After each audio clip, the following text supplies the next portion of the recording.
warahmatullahi wabarakatuh. Kembali lagi bersama saya Lestiama dalam Dialog Publik MTV Jateng. Keselamatan berlalu lintas di jalan raya merupakan isu yang semakin mendapat perhatian, terutama di wilayah-wilayah dengan tingkat mobilitas tinggi seperti kawasan perkotaan dan juga jalan-jalan utama.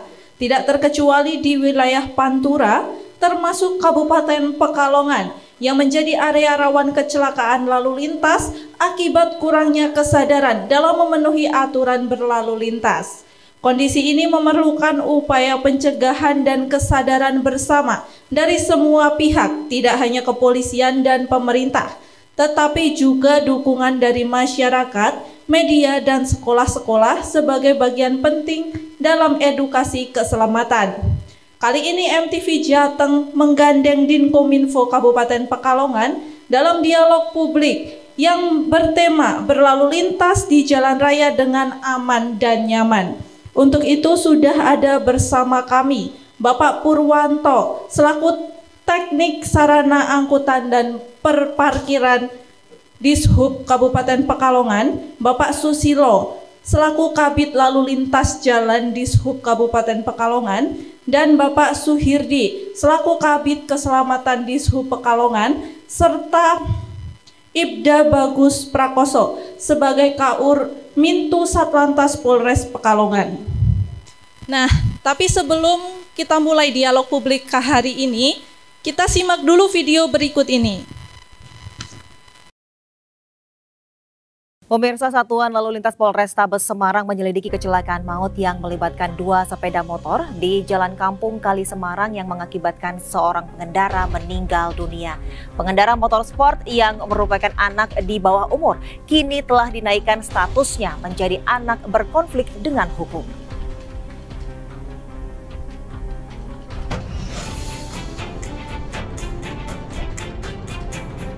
Kamera CCTV merekam peristiwa kecelakaan sepeda motor sport melaju dengan kecepatan tinggi dan menabrak pengendara sepeda motor lainnya yang akan berbelok di Jalan Kampung Kali Semarang 8 Maret lalu. Akibatnya pengendara motor VT 18 tahun terpental hingga helm terlepas. Usai dibawa ke rumah sakit, VT dinyatakan meninggal dunia, sementara pemboncengnya TA 15 tahun dan pengendara motor sport KP 15 tahun menjalani rawat jalan.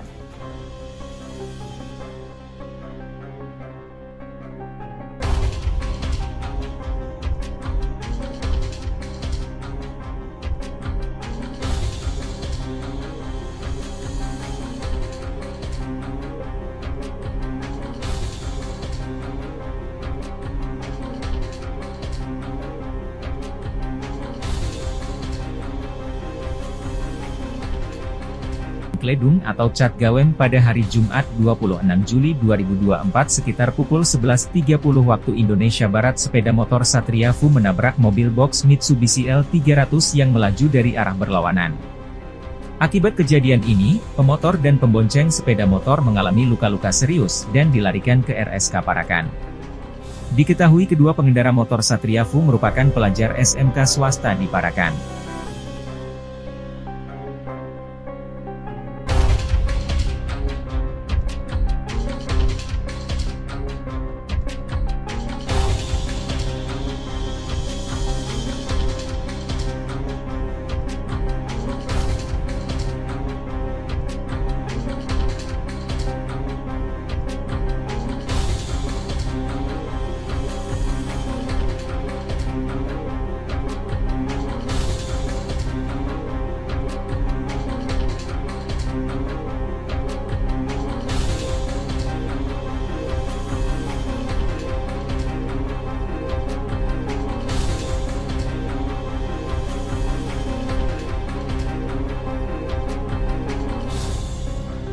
Sementara itu kecelakaan maut antara 3 sepeda motor terjadi di Jalan Raya Serang, Jakarta, Serang, Banten. 1 pengendara tewas di tempat, sementara 2 lainnya mengalami luka serius.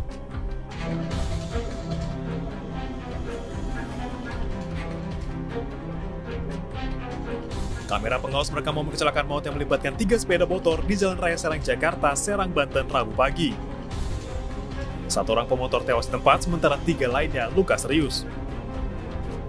Kejadian bermula dari dua pemotor berlawanan arah yang melintas dengan kecepatan tinggi dan bertabrakan satu sama lain. Sementara satu pengendara lain tak mampu mengendalikan motornya sehingga menabrak motor yang sebelumnya sudah bertabrakan. Nah, itulah tadi contoh-contoh kecelakaan yang diakibatkan oleh kelalaian pengendara dan juga ketidakpatuhan mereka terhadap peraturan lalu lintas. Hari ini kami akan membahas hal-hal tersebut.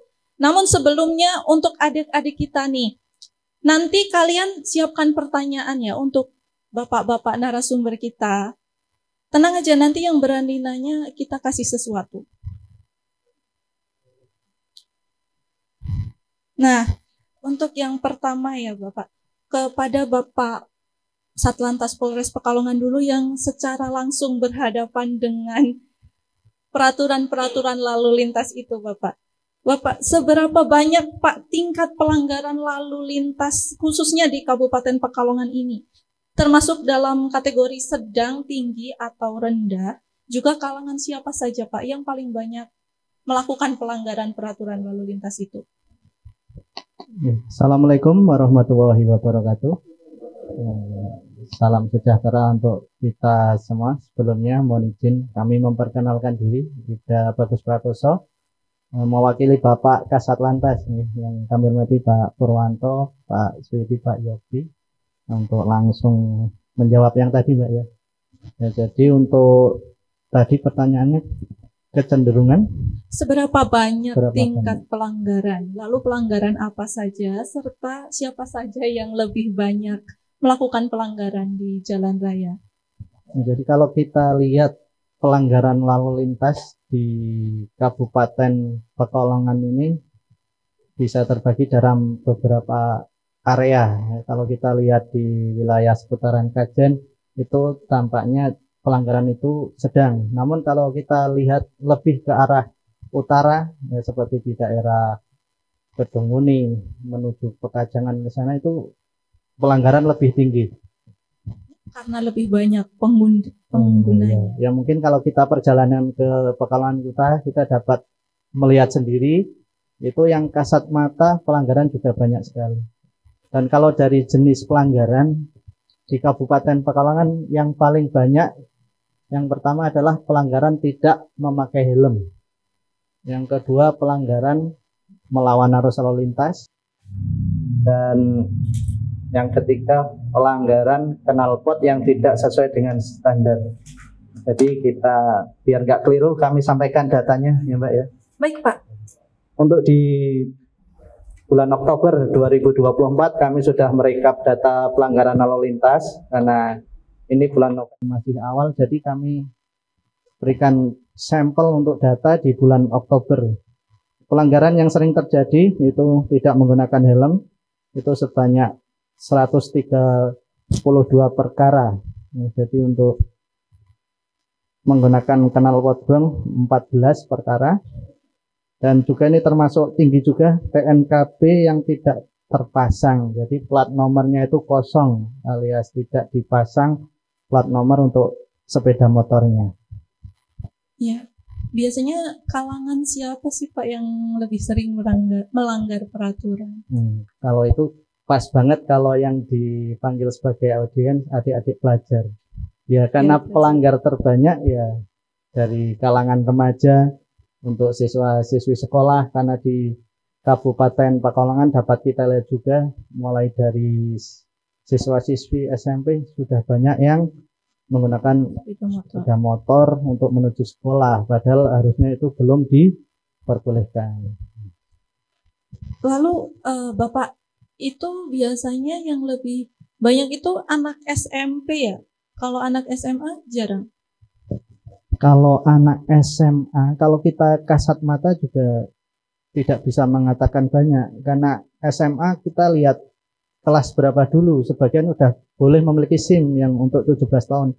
Tapi kalau usia SMP ya sudah hampir pasti mereka tidak memiliki SIM, itu yang awal mula pelanggaran pasti kebanyakan tidak memiliki SIM sebagai legalitas untuk menaiki kendaraan bermotor, sepeda motor khususnya. Ya baik Pak. Selanjutnya saya ingin bertanya kepada bapak-bapak dari Dishub ya. peran Dishub secara umum pada jalan raya dan keamanan lalu lintas itu apa, Pak? Baik, terima kasih. Assalamualaikum warahmatullahi wabarakatuh.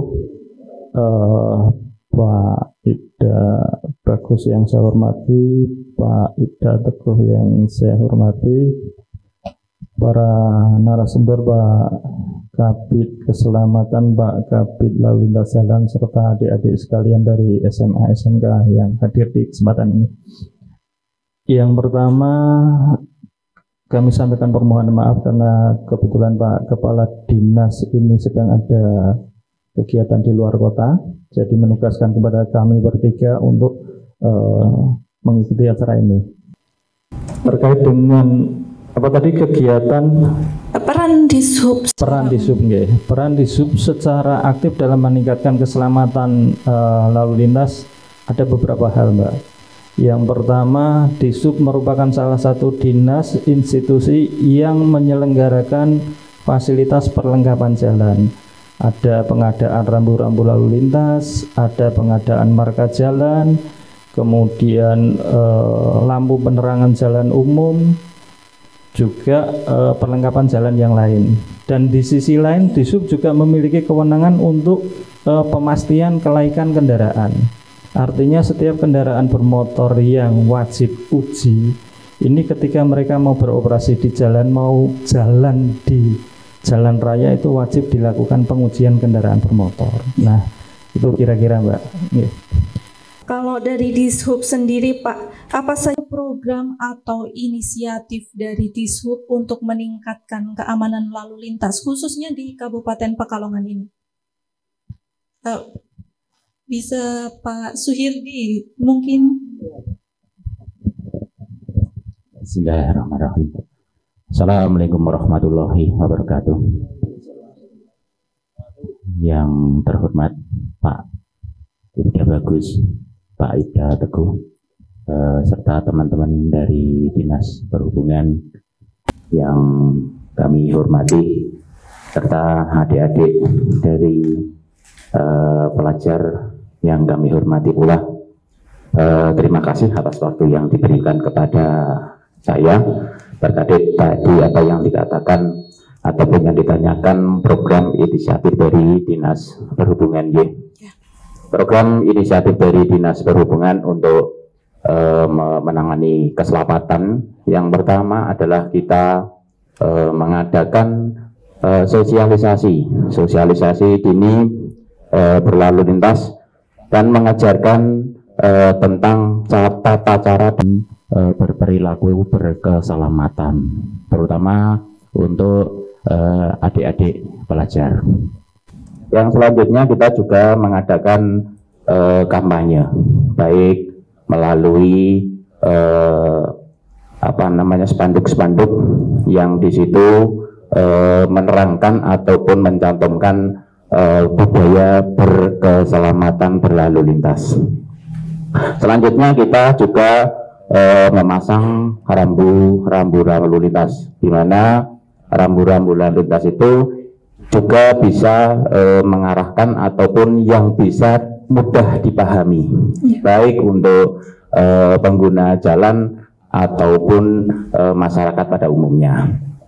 Kita juga mengadakan forum lalu lintas, di mana forum lalu lintas itu juga melibatkan Polres, melibatkan dari OPD sekabupaten yang terlibat, termasuk Dinas Pekerjaan Umum. Mungkin itu. Itu secara offline atau online? Kalau di sini secara offline, kita menggunakan undangan, ada dari SMK, ada dari UIN, ada dari Dinas Pekerjaan Umum, Bapeda, dan yang lain. Kemudian saya mau bertanya juga kepada Pak Susilo, selaku Kabid Lalu Lintas Jalan yang berhubungan langsung juga dengan jalan, Pak. Bagaimana Dishub menangani dan mengurangi titik-titik rawan kecelakaan di jalan-jalan utama? Ya, terima kasih atas kesempatannya. Mohon izin, di sini ada Pak Ida Bagus, Pak Teguh, dengan juga bapak-bapak dari Dinas Perhubungan dan juga rekan-rekan dan adik-adik sekalian. Untuk dalam saya menjawab terkait dengan masalah dengan pengurangan titik-titik rawan kecelakaan lalu lintas, Kita ada satu program yang tadi untuk menindaklanjuti jawaban dari Pak Suyirdi. Saya menambahkan ada kami di Kabupaten Pekalongan sudah menyusun yang namanya rencana aksi keselamatan. Rencana apa, Pak? Rencana aksi keselamatan itu perwujudan dari turunan dari RUNK, Rencana Umum Nasional Keselamatan. Ya memang notabene itu merupakan tindak lanjut dari Perpres 1 tahun 2022, bahwasanya tiap daerah, kabupaten, kota itu harus menyusun rencana kerja terkait dengan apa saja yang terkait dengan keselamatan jalan, keselamatan berlalu lintas. Di dalam rencana aksi keselamatan itu terdapat yang tadi disebutkan ada namanya forum lalu lintas. Terdapat beberapa stakeholder, di situ ada pihak kepolisian, ada dinas perhubungan, dinas pekerjaan umum dan tata ruang, juga Taperida, ada beberapa instansi termasuk juga dinas pendidikan dan juga dinas kesehatan. Fungsinya apa? Di situ karena ada namanya 5 pilar keselamatan. Jadi ada macam-macam di situ apa saja terkait dengan kendaraan berkeselamatan, perlengkapan jalan dan macam-macam itu ada semua di situ. Forum itu membicarakan apa saja yang akan dilakukan. Misalnya tadi disampaikan bagaimana manajemen keselamatan itu nanti apa saja yang mau dipenuhi. Terkait di situ mau perlengkapan jalan tadi yang disampaikan Bapak Purwanto termasuk dengan Pak Suyirdi. Bisa ada penerangan jalan umum ataupun pemasangan rambu lalu lintas. Terus kaitan law enforcement ada di pihak kepolisian. Mana saja di situ nanti juga ada bekerja sama terkait edukasi. Jadi kegiatan preventif dalam arti edukasi terhadap peserta didik. Di situ ada beberapa kategori lagi. Nanti ada dari usia anak dini nggih, Pak. Terus ada juga dari kalangan pelajar tingkatan menengah, baik SMP atau SMA dan juga di perguruan tinggi. Nah, itu nanti dijabarkan satu persatu. Dan juga ada juga terkait kita juga melakukan controlling dalam arti daerah yang namanya daerah rawan kecelakaan. Mana saja menjadi potensi. Itu bisa melihat dengan secara subjektif pandangan ataupun juga ada masukan dari masyarakat. Sekarang banyak melalui kanal-kanal termasuk aduan dari kanal entah itu lapor bupati atau lapor gubernur itu juga sudah ada kanal. Kita ada tim di situ misalnya ada seperti ada penerangan jalan umum yang mungkin mati gitu ya, itu ada controlling, ada titik-titik. Atau mungkin di situ ada belum terpasang fasilitas perlengkapan jalan yang memenuhi, misalnya belum dipasang guardrail pagar pengaman jalan. Itu nanti dalam forum itu nanti akan diflurkan, dibicarakan. Nanti dalam forum itu nanti akan disiapkan solusi yang terbaik gitu, Mbak. Oh iya. Kembali lagi ke Pak Polres nih. Kalau tadi di Sub sudah memaparkan bagaimana cara mengurangi titik-titik rawan kecelakaan dan inisiatif atau program, kalau dari Polres sendiri gimana, Pak? Kalau dari Satlantas sendiri? Ya, jadi untuk dari Polres Pekalongan khususnya Satlantas, kalau dalam kemarin aksi keselamatan lalu lintas, kalau untuk kepolisian itu lebih kepada perilaku, ya kita membidangi perilaku untuk di mungkin sarpras atau apa Pak ya? Oh, kendaraannya ya, jadi kendaraan.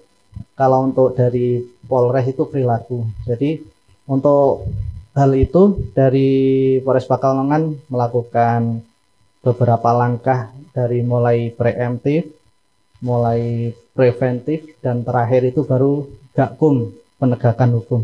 Jadi untuk preemptif yang sudah dilakukan ya, Dikmas Pendidikan Masyarakat kepada sekolah-sekolah baik itu SMA, SMK, SMP, dari anak-anak SD juga semuanya mendapat sosialisasi tentang keselamatan berlalu lintas.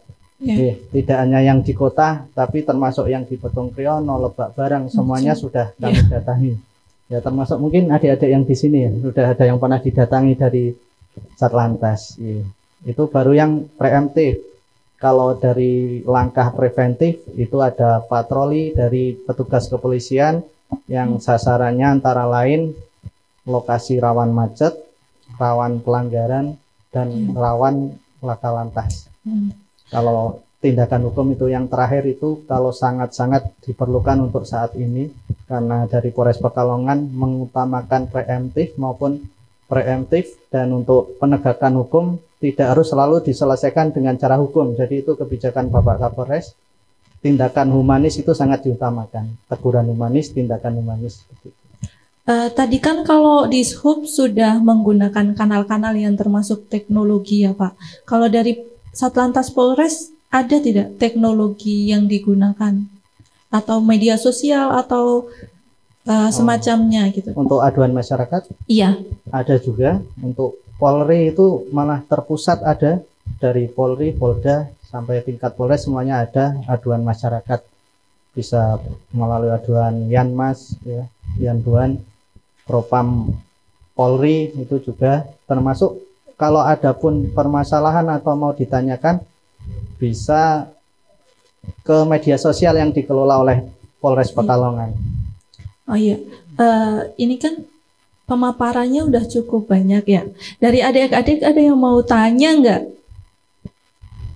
Oke. Maju ke sini. Nanti sebutin nama ya. Dari mana juga. Siap, mohon izin. Perkenalkan, nama saya Junifar Ganik Erlangga dari SMA Negeri 1 Kajen. Tadi kan banyak angka angka anak-anak atau remaja itu yang melanggar itu sangat tinggi. Jadi bagaimana sih pendekatan yang tepat untuk menangani anak-anak atau remaja yang mulai menggunakan kendaraan di jalan raya? Apa yang dilakukan untuk meningkatkan pemahaman mereka tentang bahayanya berkendara tanpa izin resmi? Terima kasih. Ya, terima kasih. Dengan Mas siapa tadi? Junifar. Oh, Mas Junifar. Langsung dijawab atau ada pertanyaan lain dibuka? Bentar, karena Mas siapa Junifar? Berani nanya? Oh, langsung. Ini ada buat kamu.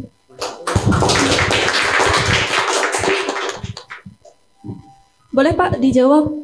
Langsung kami jawab ya. Nah, jadi termasuk pendekatan ke adik-adik pelajar itu termasuk ke dalam langkah preemptif yang saya sampaikan tadi. Jadi dari Satuan Lalu Lintas khususnya itu melaksanakan kegiatan Dikmas Pendidikan Masyarakat yang isinya sosialisasi tertib dan keselamatan berlalu lintas.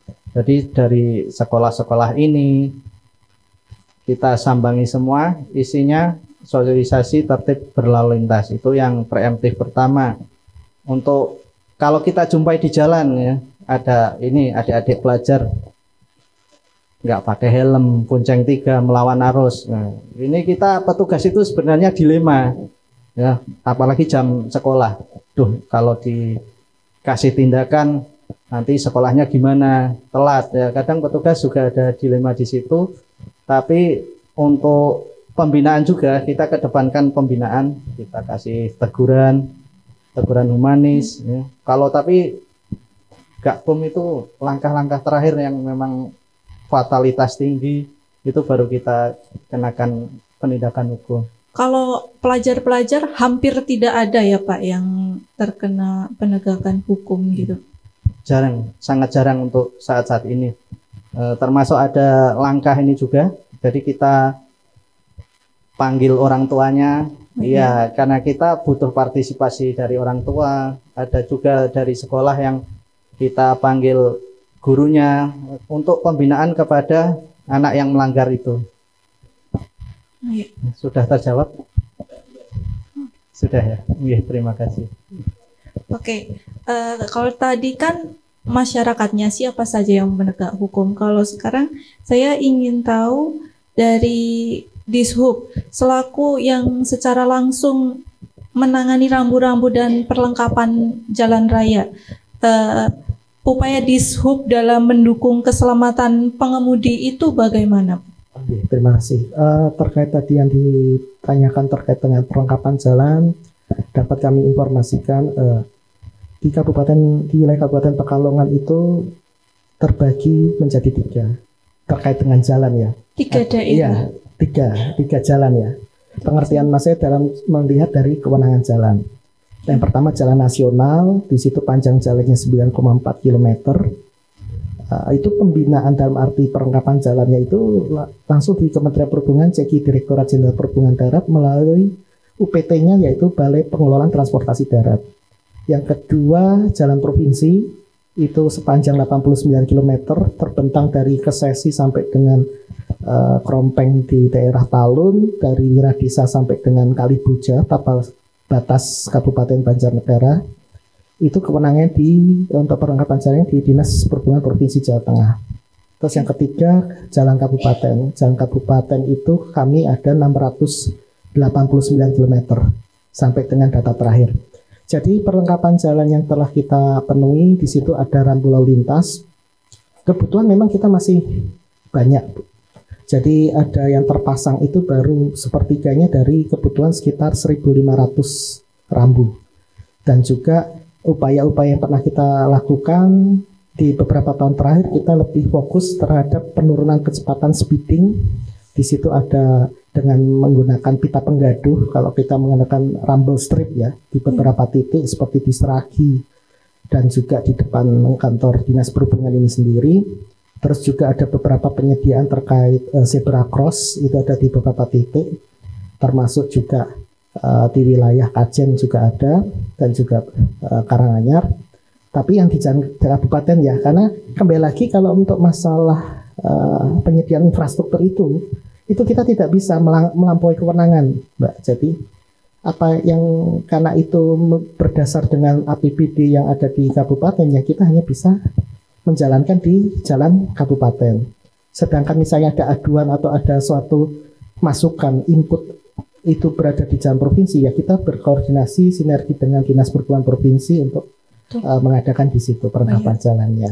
Jadi ada beberapa upaya termasuk pemasangan warning lamp dan juga beberapa titik perlintasan sebidang, itu menjadi concern kita tentang keselamatan pengendara dan pengemudi terhadap dengan kereta api juga, kita juga concern di situ. Ya. Oke. Kalau tadi kan udah secara khusus nih pelanggaran-pelanggarannya, lalu infrastrukturnya. Kalau dari kendaraan umum sendiri, Pak, sering tidak, Pak, melanggar peraturan lalu lintas? Bisa diperjelas lagi, Mbak, untuk detailnya, maksudnya seperti apa? Misal kendaraan umum ini kan kadang-kadang menyebabkan kemacetan, atau truk-truk yang besar-besar itu melewati jalan-jalan yang tidak seharusnya dilewati gitu. Nah, jadi untuk di Kabupaten Pekalongan kita selalu bekerja sama dengan Dinas Perhubungan dan stakeholder terkait, seperti yang kemarin sempat agak rame kayak angkutan berat gitu ya, sering menyebabkan kecelakaan. Iya, betul. Nah, itu dari Disub dan Polres mengadakan kegiatan yang mengundang dari organda, masyarakat, angkutan umum, termasuk paguyuban dump truck, itu yang ada surat kesepakatan bersama yang menghasilkan pembatasan jam operasional. Nah, jadi untuk kayak dump truck, angkutan besar itu dilarang melintas sebelum jam 8 malam. Apa pagi? Pagi. Ya, jam 8 pagi maksudnya. Dari jam 6 sampai jam 8 pagi mereka dibatasi untuk jam operasional. Jadi diperbolehkan operasional setelah jam 8 pagi. Nah, itu untuk menghindari padatnya jam pagi hari seperti orang-orang berangkat kerja dan termasuk anak-anak yang berangkat sekolah, karena untuk menghindari kerawanan tadi yang bisa menyebabkan potensi kecelakaan lalu lintas. Kalau dari Dishub sendiri untuk mendukung keselamatan pengemudi dan angkutan umum itu bagaimana, Pak? Baik, terima kasih ya untuk mendukung pengemudi keselamatan angkutan umum ya. Beberapa hal yang sudah kita lakukan. Dinas Perhubungan melakukan kegiatan-kegiatan untuk mendukung upaya keselamatan pengemudi dalam berlalu lintas, khususnya untuk pengemudi angkutan umum. Ya. Ada beberapa kegiatan yang dilaksanakan, yaitu Abdiasa Teladan. Gitu. Abdiasa Teladan itu satu kegiatan yang kita adakan untuk mengundang para pengemudi. Kita berikan pembelajaran bagaimana cara mengemudi yang baik, bagaimana cara memeriksa kendaraan bermotor sebelum dioperasikan. Yang itu juga kita menghadirkan narasumber dari Polres Pekalongan, Satlantas Polres Pekalongan, kemudian juga ada dari Jasara Harja, supaya para pengemudi itu dapat berperilaku dengan baik dalam mengemudikan, yang endingnya tidak ada lagi kecelakaan lalu lintas yang melibatkan angkutan umum. Harapannya itu yang satu. Yang kedua, sebenarnya kita juga sudah mensosialisasikan terkait dengan sistem manajemen keselamatan perusahaan angkutan umum. Jadi setiap perusahaan angkutan umum itu wajib melakukan manajemen keselamatan di perusahaannya. Ada 10 item yang di situ yang harus dipatuhi oleh para pengusaha, sehingga bagaimana seorang pengemudi itu ketika akan berangkat menjalankan kendaraan itu ada hal yang harus dilakukan. Misalnya dia harus ngecek dulu kesiapan kendaraannya itu seperti apa, lampu urip atau tidak, kemudian remnya berfungsi dengan baik atau tidak, dan lain-lainnya itu harus dicek. Nah, hal-hal yang seperti itu yang barangkali kita giatkan, kita lakukan terus supaya pengemudi angkutan umum itu dapat menjalankan tugasnya dengan baik dan endingnya terhindar dari kasus kecelakaan. Itu kan angkutan umum yang sifatnya kayak mungkin angkot, bus gitu-gitu ya Pak. Kalau untuk pengemudi ojek online bagaimana Pak? Itu kan pribadi ya, masuknya motornya pribadi kayak gitu. Terkait dengan ojek online ya. Ojek online ini sebenarnya satu hal yang masih sajane rodok dilema gitu, Karena dilemanya gini, sepeda motor itu secara aturan tidak dipergunakan untuk angkutan umum. Karena angkutan umum ya mestinya harus, yang jelas harus plat kuning ya. Yang dinamakan angkutan umum harus plat kuning. Tapi karena tuntutan zaman, akhirnya pemerintah itu menerbitkan satu kebijakan di Peraturan Menteri Perhubungan nomor 12 tahun 2019. Ini pemerintah menerbitkan standar keselamatan sepeda motor yang digunakan untuk kepentingan masyarakat. Nah, di situ sudah diatur bagaimana seorang pengemudi ojek online itu harus berperilaku. Perlengkapan apa saja yang harus digunakan, misalnya harus menggunakan jaket yang dapat memantulkan, harus menggunakan sepatu, harus menggunakan celana panjang dan macam-macam itu diatur di sana.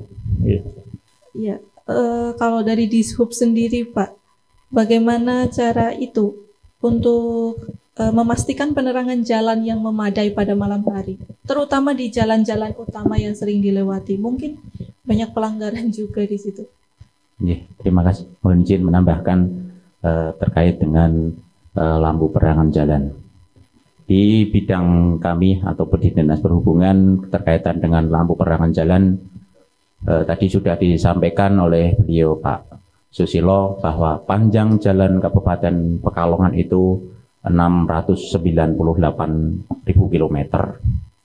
Di tempat kami Dinas Perhubungan saat ini lampu penerangan jalan umum yang terpasang berkisar antara 14.400. Artinya untuk memenuhi lampu penerangan jalan memang kita masih kurang, kita akui masih kurang, akan tetapi di jalur-jalur protokol insya Allah lampu penerangan jalan insya Allah aman.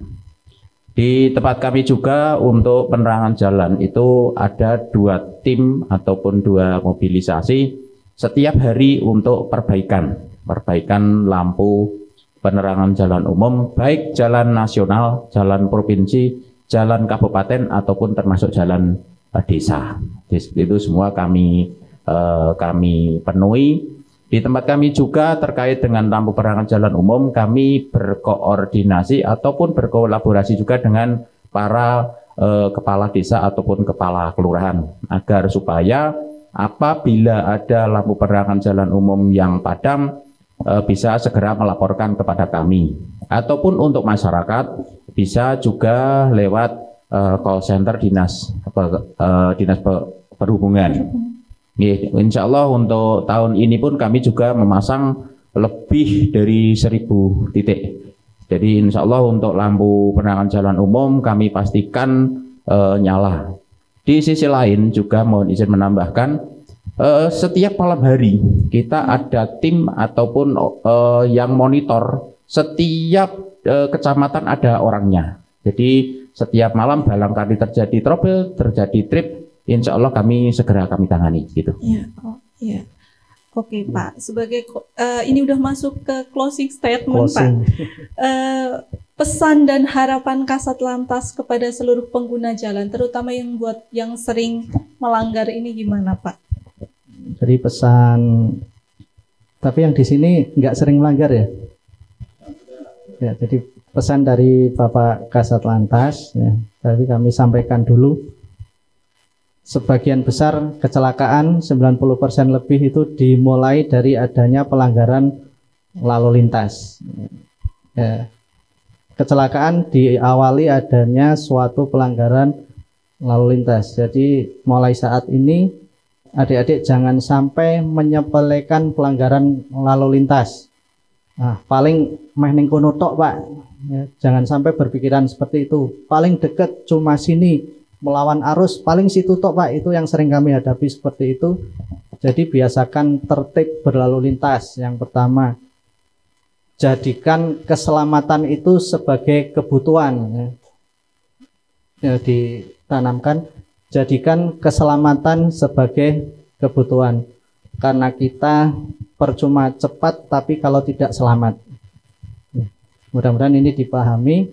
Terus seperti jargon dari Polres Pekalongan, sayangi nyawa kamu kalau kamu sayang aku. Ya, jadi tanamkan baik-baik itu ya. Sayangi nyawa kamu kalau kamu ya, sayangi nyawa kamu kalau kamu sayang aku. Jadi kita hati-hati untuk diri kita sendiri, tapi manfaatnya untuk orang lain yang kita sayangi. Iya, ya. Betul. Cukup Pak atau ada lagi? Mungkin cukup itu dulu ya. Oh, sebelum closing Pak, saya mau tanya dulu dari Disub, ada kerjasama nggak dengan pihak kepolisian dalam menjaga tata tertib? Mungkin juga bisa sebagai closing statement. Baik, terima kasih Mbak. Kerjasama ini sebelum closing. Pertanyaan yang tadi disampaikan, apakah ada kerjasama antara Dinas Perhubungan dengan Polres Pekalongan? Ini kerjasamanya sangat intens, Mbak.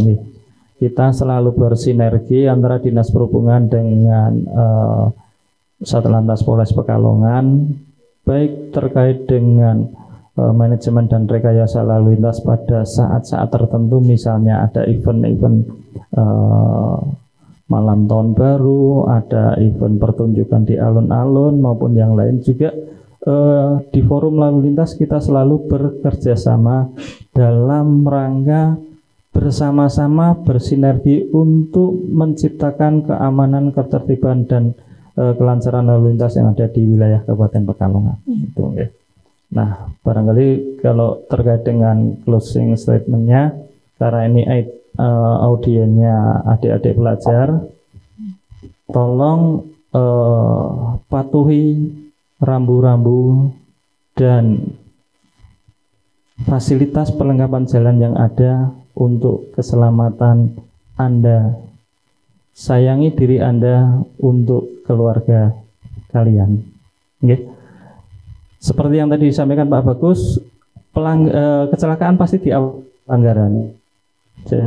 Usahakan untuk tidak lalu lintas.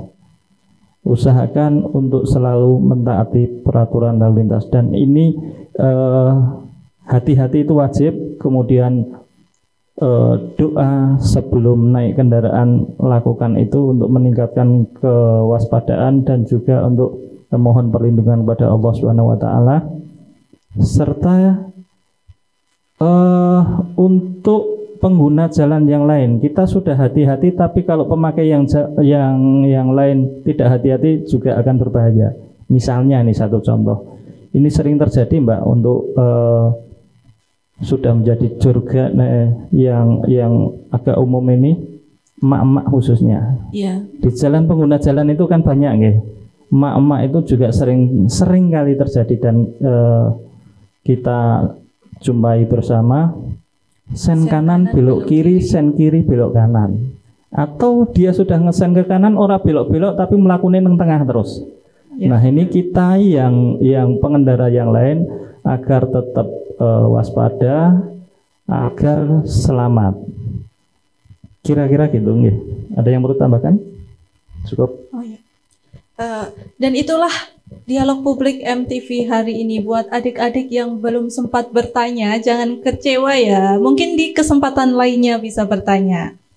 Nah, itulah tadi dialog publik MTV Jateng yang mengusung tema berlalu lintas di jalan raya dengan aman dan nyaman. Semoga dialog hari ini bermanfaat untuk kita semua. Dan jangan lupa diterapkan di kehidupan sehari-hari agar mentaati peraturan lalu lintas. Saya Lestiama beserta kru MTV Jateng yang bertugas pamit undur diri dan sampai jumpa.